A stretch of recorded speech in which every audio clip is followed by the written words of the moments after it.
To use palm swipe gesture to capture or take a screenshot in Samsung Galaxy S23 Ultra, swipe down the top of the screen and then tap setting icon. Scroll down the screen to find advanced features. Tap advanced features. Tap motion and gestures. And then tap the gray on option next to palm swipe to capture to enable this option.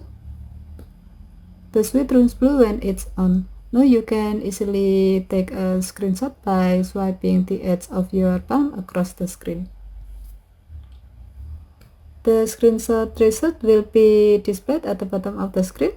You can use the available option to open it in Gallery app, share it, and else. As a note, you can use this feature as an alternative way to take a screenshot instead of by pressing the volume down key and the power key at the same time. Okay, thank you for watching. Have a nice day.